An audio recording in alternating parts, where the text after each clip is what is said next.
Hi again, everybody. I'm Rob Rosenthal with AskTheLawyers.com. Welcome to another episode of Ask the Lawyer.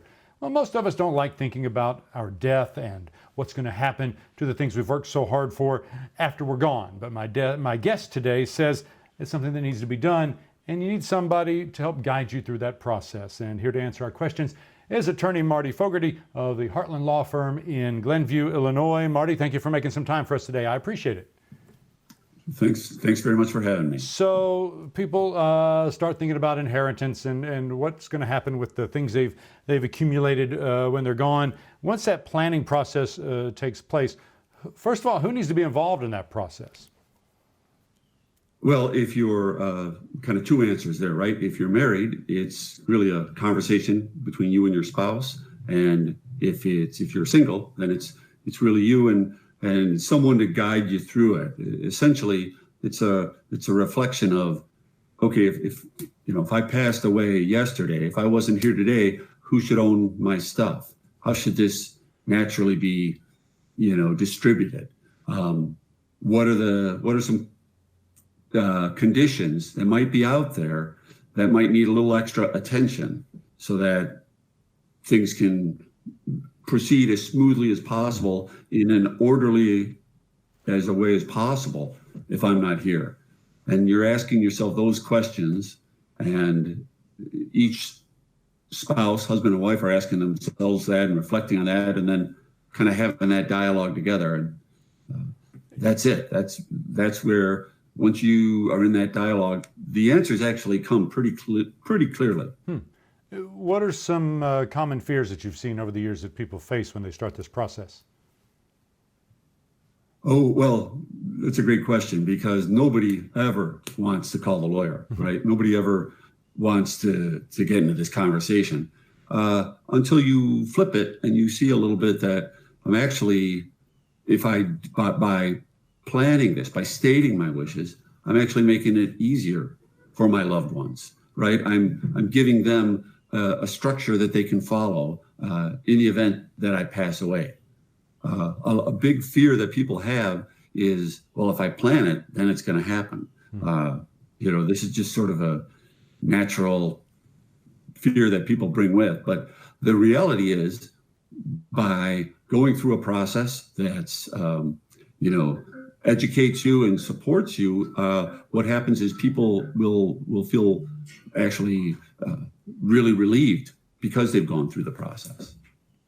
What are some common mistakes then that people make when they go through this process?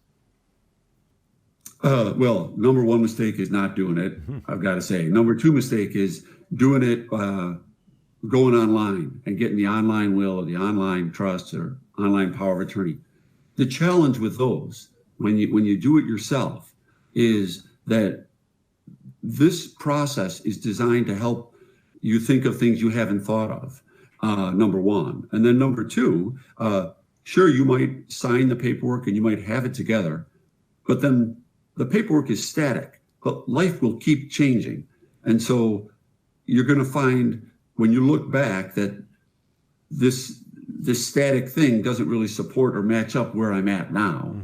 So if the mistake is, I'll just do it on my own and save a couple of bucks, which I totally get, but really you'll find it more rewarding if you can find a partner, someone to guide you through it, someone who's going to be there in case something happens to support your family through it and be there as a resource, rather than falling for, well, I got this thing online and what I really have done is caused a mess. But because I paid my money and I signed the thing, I feel pretty good about it, even though I don't really understand it, et cetera. It's just, it's not the route to go, It also seems to me that everybody's situation is different, and to think you can get a one-size-fits-all thing off online that's going to fit everybody, that seems unrealistic to me. Yeah, absolutely. I got to say this, that here's the model for most families. It's like, if I'm married, if something happens to me, to my spouse. If something happens to both of us, it goes to the kids equally. And I want to give it to them in a protected way. that's essentially what's happening. It's not rocket science, Right. but you're right that every family is just different enough that it really does. It's really best for you, and it'll give you the best peace of mind and legal well-being to have someone just give it the double check. It doesn't have to be, super complex by any means, but you'll feel better having an expert just give it the once over for you. You've mentioned the fact that as life changes, the document needs to change as well. Is that the kind of thing that someone, if they've worked with an attorney like yourself, should they contact the attorney periodically to say, oh yeah, by the way, something changed, or should they expect a call the other way? So it's a great question, because as attorneys, we're often get swallowed up by the practice, and it's hard to.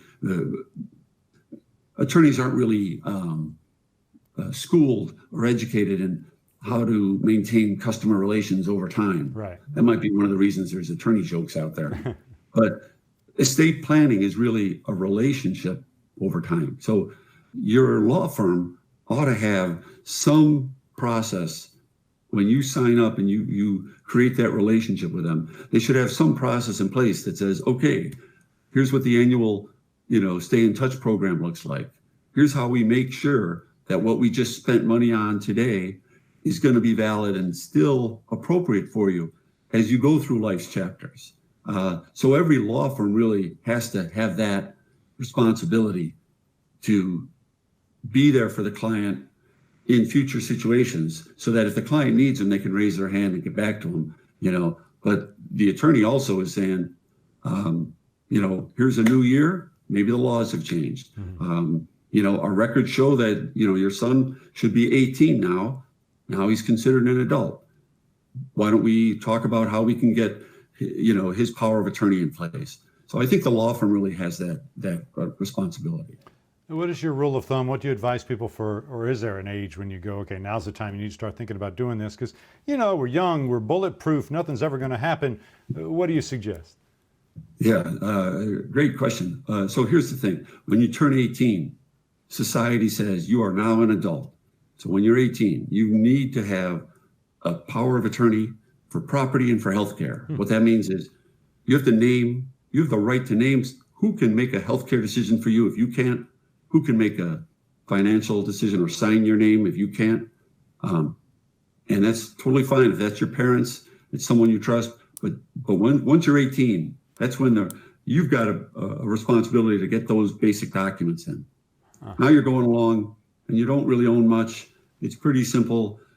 You really don't need that will until you're out in the world. You've got the job, you've got maybe the apartment, you've got the things, you're in a relationship.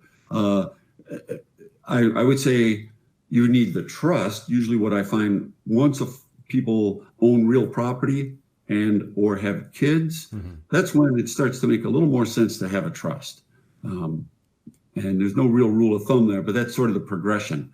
Definitely starting with those powers of attorney, anybody over the age of 18, and then kind of changing over time. Once you've got kids and you're a real adult now, right?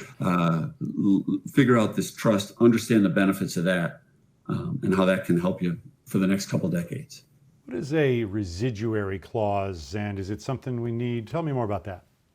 Yeah, so let's say in my trust, I would say maybe, hey, when I pass away, give $5,000 to this organization, pay off all my taxes that are due, pay off my bills,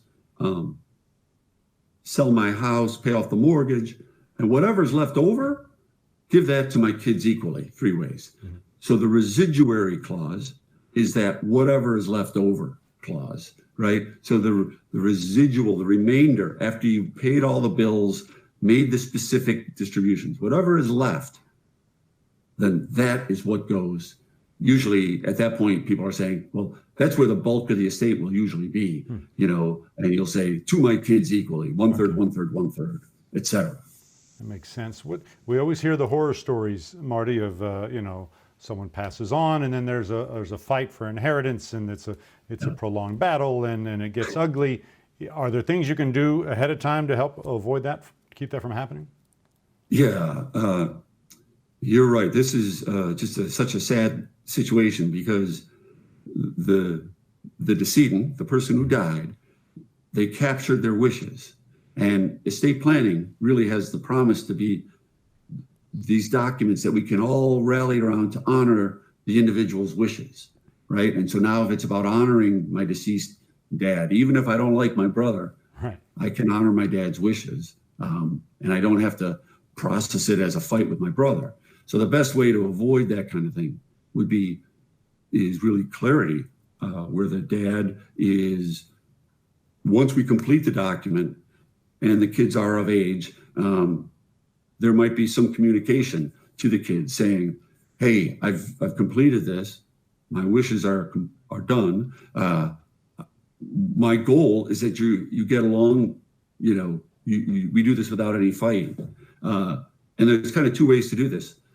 Sometimes within the trust, we're going to have language that says, if you file a suit challenging what I've written, then you get zero, right? So that's a no contest clause. Also, sometimes what we'll do is when we have a family where the parents have some concerns about the kids fighting or the cousins coming out of nowhere or that kind of thing, we're gonna explore that a little bit, and we're gonna put that into our planning in advance to minimize that sort of thing. A lot of times this stuff comes up because I, as the dad, gave number one son a loan, and I never really forgave the loan. He never really paid on it. Now there's this feeling of like, when I die, well, hey, you already got $100,000 in a loan, so I should get $100,000. Mm-hmm. So we've got to get clear on that sort of what happened in the background that might cause a fight in the future as well. I think it also makes sense then also to start this process earlier before there can be any question of any sort of deterioration of mental faculties or anything like that. Yeah, exactly. So, my son who's in town takes me to the lawyer, and I give my son 50% of my estate, and my other three kids, they get, 20% each or something like that. That raises a bunch of questions. Sure. If I'm, elder and frail, as opposed to I go to I have a relationship with a estate planning attorney over time. Right. That's one of the great things about having that relationship over time. Marty, I think you've helped a lot with answering a lot of our questions. I do appreciate your time today. Thanks very much. That's going to do it for this episode of Ask the Lawyer. My guest has been attorney Marty Fogarty of the Heartland Law Firm in Glenview, Illinois. If you have any questions or want to get the best information about estate planning, or you're ready to choose a lawyer that lawyers choose, make sure to visit askthelawyer.com. Also, take a second, subscribe to our YouTube channel by clicking on the button at the bottom of the screen. That's it. Thanks for watching. I'm Rob Rosenthal with askthelawyer.com.